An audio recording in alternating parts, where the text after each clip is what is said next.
सुपात्र दानाश्च भवेत धनाढ्य. योग्य व्यवस्थित जे दान आहे ते आपण जर केलं तर काय होतो, त्या पुरुषाला किंवा तो जो आहे यजमान तो धनाढ्य म्हणजे त्याला आर्थिक बल आर्थिक संपत्ती प्राप्त होती. कोणाला?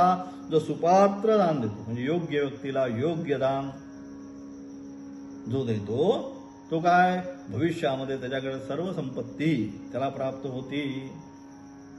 आणि मग संपत्तीच्या जोडाव काय करतो, धनप्रभावेन करोति पुण्यम.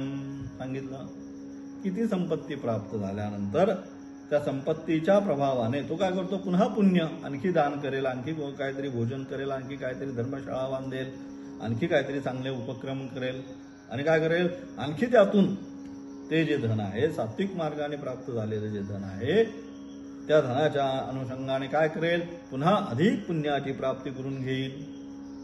आणि अशा प्रकारे पुण्यप्रभावेन सुरलोकवासी, की अशा प्रकारे एकदा पुण्याचा प्रभाव त्याचा वाढला की काय होईल, त्याला स्वर्गादी लोकाची प्राप्ती. पुन्हा तिथं झालं कुठे होतील, स्वर्गादी लोक आहे त्या स्वर्गादी लोकाची प्राप्ती त्याला होईल. आणि पुनः धनाढ्यो पुनरेव भोगीही. आणि त्यानंतर स्वर्गलोकातून पुन्हा आल्यानंतर पुन्हा चांगल्या श्रीमताम लोके सांगितलं एखाद्या चांगल्या घरामध्ये तो जन्माला येईल आणि त्याला पुन्हा जे आहे सगळ्या सुविधा त्याला त्या ठिकाणी प्राप्त होईल. कशाचं फळ झालं हे, सुपात्र दानेश्च, योग्य ठिकाणी दिलेलं दान. हे अशा प्रकारे काय होतं, सुपात्र दानेश्च भवेत धनाढ्यो, त्याला आर्थिक संपत्ती प्राप्त होईल. त्याप्रमाणे पुण्य करेल, पुण्याच्या अनुषंगाने पुन्हा स्वर्गादी लोकाची प्राप्ती होईल. स्वर्गादी लोकाच्या प्राप्तीनंतर पुन्हा खाली आल्यानंतर त्याला व्यवस्थित सुंदर एखाद्या घरामध्ये श्रीमंत घरामध्ये पुन्हा तो जन्माला येईल. हे झालं चांगलं दान केलं तर, सुपात्र दान दिलं तर. आणि कुपात्र दान दिलं तर जे आपल्या आवश्यक नाही ते सगळं सांगितलं यत्य गीतेमध्ये. आता पुढे पाहू ते सात्विक दान, राजसिक दान, तामसिक दान कशाला म्हणतात ते. आणि समजा कुपात्र दानेश्च भवेत दरिद्रो सांगितलं शास्त्राने.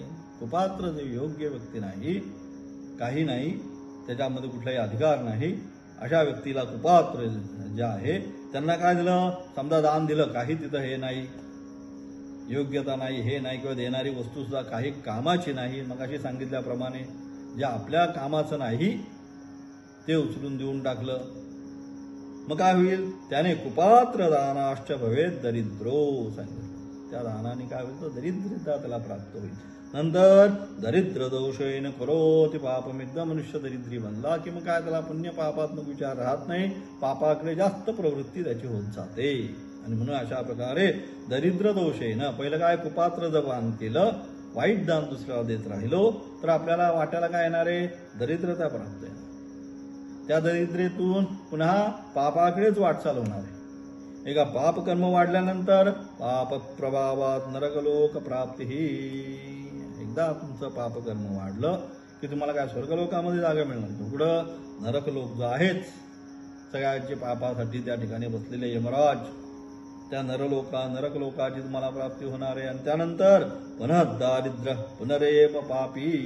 आणि त्यानंतर जसं सगळं दुःख भोगून जरी आला तरी काय होणार आहे, तरी सुद्धा पुन्हा तो दरिद्री कुलातच जन्माला येणार आहे, पुन्हा तो पापीच होत जाणार आहे.